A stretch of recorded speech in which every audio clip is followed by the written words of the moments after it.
শুরুতেই শাকিব খানের ভক্তদেরকে একটি দৃশ্য দেখাতে চাই, চলেন দৃশ্যটি দেখে আসা যাক।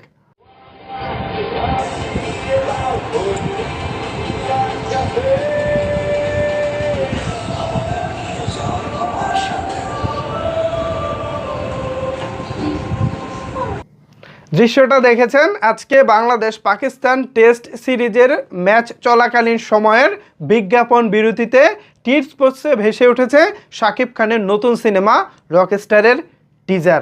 এই যে দারুণ একটা আইডিয়া, দারুণভাবে প্রমোশন, দারুণভাবে প্রচারণা, এটা কি আপনার আগে কখনো দেখেছেন?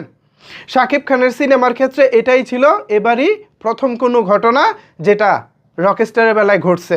এর আগে নিউজিল্যান্ড বাংলাদেশ সিরিজের বেলায়ও হয়েছে, এবার পাকিস্তান বাংলাদেশ সিরিজের বেলায়ও এমনটা হচ্ছে। এটা আসলে কেন হলো? এই পরিবর্তনটা কিভাবে আসলো? এই পরিবর্তনটা এসেছে মূলত শাকিব খানকে ঝুঁকি নেওয়ার ফলে।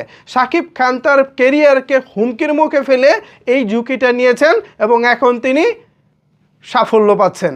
কিভাবে শাকিব খান ঝুঁকি নিয়েছেন? শাকিব খান ঝুঁকিটা নিয়েছেন নতুন পরিচালকের আন্ডারে কাজ করার ঝুঁকি। সবাই কিন্তু নতুন পরিচালকের আন্ডারে কাজ করতে চায় না। যারা পরীক্ষিত ডিরেক্টর, যারা সবসময় সিনেমা হিট দিয়ে থাকে, তাদের আন্ডারেই কিন্তু বড় বড় তারকারা কাজ করে থাকে, নতুন তারকারাও তাদের উপরে ভরসা করে। কিন্তু ইন্ডাস্ট্রির এক নম্বর তারকা যাদেরকে ভরসা করেছে সম্প্রতি, তারা এর আগে কখনোই সিনেমা বানাননি। আর এই রাস্তায় চলতে গিয়ে শাকিব খান কিছু কিছু সময় হোঁচট খেয়েছেন, আবার সেখান থেকে ঘুরে দাঁড়িয়ে ব্যাপকভাবে প্রশংসাও পাচ্ছেন। যেমন গত রোজার ঈদে প্রিন্স, এটাও ছিল নতুন পরিচালক আবু হায়াত মাহমুদের পরিচালনায়। এই সিনেমাটি নিয়ে ভক্ত এবং শাকিব খানের নিজেরও ব্যাপক প্রত্যাশা ছিল, বাট সেই প্রত্যাশায় ঘুরে বালি, সেই প্রত্যাশা পূরণ হয়নি। প্রিন্স হয়েছে ডাউন এবং ভক্তদেরকে করেছে হতাশ। এরপরে আসলো আরেক সিনেমার রকস্টার। এখানেও নতুন পরিচালক আজমান রুশু, তিনি কি বানাবেন, তিনি কি করবেন, এই চিন্তায় সাকিবিয়ানরা ছিল একেবারে নির্ঘুম, ঘুমহীন। তো এই অবস্থায় রকস্টারের টিজার আসার পর সাকিবিয়ানরা ব্যাপক খুশি হয়েছে, ব্যাপক আশাবাদী হয়েছে। এখন তারা বিশ্বাস করতে শুরু করেছে রকস্টার আসলে দারুণ কিছু হয়েছে। তো এটা যে শুধু দারুণ কিছু হয়েছে, দারুণ কিছু বানালেই তো হবে না, এটার তো একটা প্রপার প্রমোশন লাগবে। ইয়েস, এখনও পর্যন্ত রকস্টার টিম যেভাবে প্রমোশন করতেছে, একটি অ্যানিমেশন টিজার এবং একটি মূল টিজার, সো এই সব কিছুই কিন্তু ব্যাপক প্রমোশনের একটা নিশানা দিচ্ছে।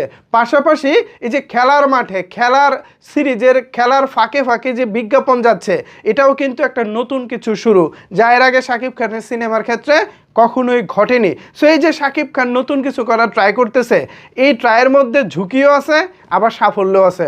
সবাই কিন্তু আসলে সাফল্যটাই দেখতে চায়, ব্যর্থতার গল্প কেউ শুনতে চায় না। যেমন প্রিন্সের কথা এখন কাউকে বললে সবাই বলবে দূর ভাই, বাদ দেন তো প্রিন্সের কথা, প্রিন্সের কথা শুনতে চায় না। সো এরকমই আবার যখন বরবাদের কথা বলবো, প্রিয়তমার কথা বলবো, তুফানের কথা বলবো, সবাই শুনতে চাইবে, কারণ সাফল্যের কথা সবাই শুনতে চায়। সো এই যে ব্যর্থতা, সাফল্য, এই সব কিছুকে সঙ্গী করেই শাকিব খান এগিয়ে যাচ্ছেন দুর্বার গতিতে এবং তার মতো করে তিনি সাফল্য নিয়ে আসছেন। সো ভিউয়ার্স, শাকিব খানের এই পরিবর্তন এবং নতুন পরিচালকদের উপরে বিশ্বাস করার ফলে আমরা প্রচারণায় যে নতুন কৌশল দেখতে পাচ্ছি, এই বিষয়টিকে আপনারা কিভাবে দেখছেন জানাতে পারেন আপনার মতামত নিচের কমেন্টস বক্সে।